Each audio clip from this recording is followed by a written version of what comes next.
They passed the turkey over my head like I wasn't there.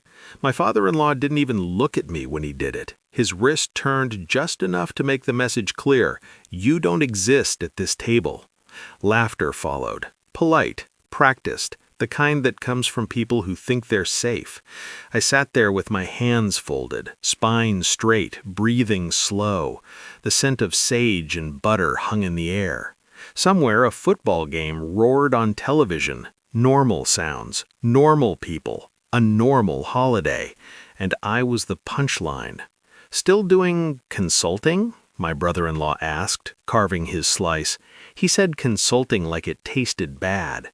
My wife didn't defend me. She never did when her family was watching. She smiled instead, tight, apologetic, the smile she wore when she wanted peace more than truth. I swallowed my reply and watched them eat. That was the moment everything crystallized. Not the first insult, not even the worst, just the moment I decided they would regret underestimating me. There was a time I thought I belonged here. Early on, before the sideways glances and the jokes disguised as concern, before Thanksgiving became an annual trial, I married their daughter with nothing but ambition and a belief that work should speak louder than pedigree. At first, they tolerated me. My mother-in-law asked about my projects. My father-in-law shook my hand like it meant something. They liked me best when I was quiet. Then the money started changing. My wife came from comfort, old money habits without old money discipline, country clubs, vacation homes, names that opened doors without knocking. I came from spreadsheets and sleepless nights, from failing forward, from learning how to survive when no one's impressed by potential. They watched me build something slowly, too slowly for their taste. They called it a phase, a side hustle, something I'd eventually grow out of when reality hit. Reality did hit, just not me. The jokes sharpened over time. Still chasing that dream? Any real offers yet? Must be nice to work for yourself. At dinners, they talked business over me. Deals, boards, investments, like I wasn't fluent in the language they spoke. I learned to listen instead. Listening is how you hear the cracks. I didn't discover their betrayal all at once. It came in pieces. A comment here, a hesitation there, a pattern that only makes sense when you stop wanting to be loved by the people hurting you. The first real clue was my wife's phone, not the messages, the calendar. A weekly lunch she never mentioned, same place, same time, every Thursday, with my father-in-law. I asked her about it casually, too casually. She said they were just talking, about us, about concerns. That word again, concerns. Then a client meeting fell apart without explanation, then another. One investor stopped returning calls, then two. I ran the numbers, I followed the threads. Names came up, introductions that never reached me, conversations I wasn't invited to but was clearly the subject of. They weren't just mocking me, they were quietly dismantling me.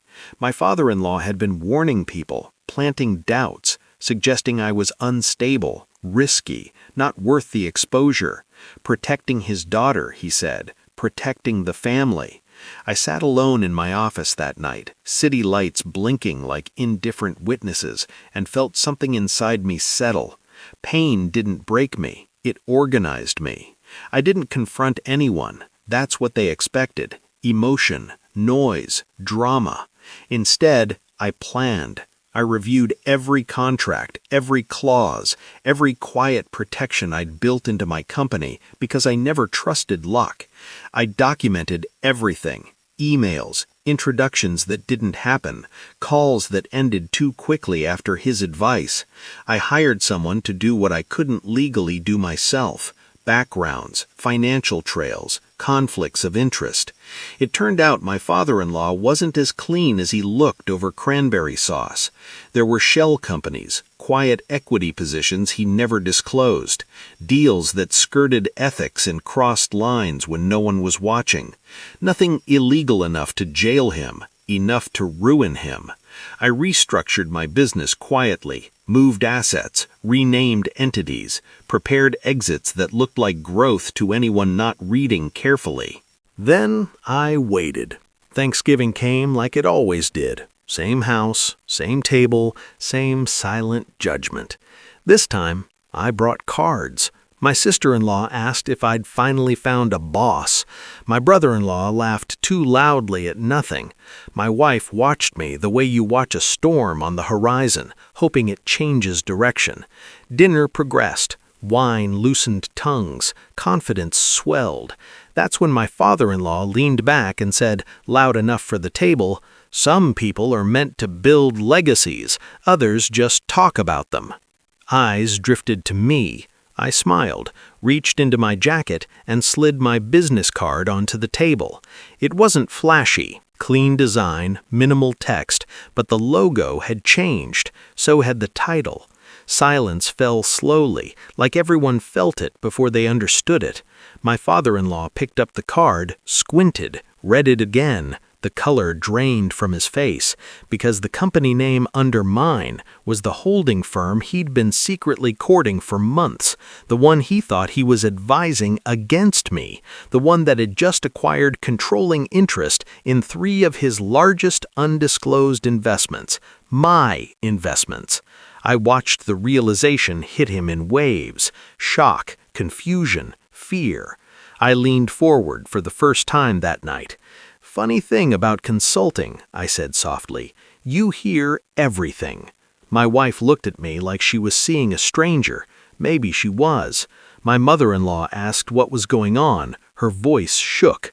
I explained, calmly, precisely, how the warnings he gave others became evidence, how his conflicts voided his positions, how my firm now controlled the narrative and the numbers.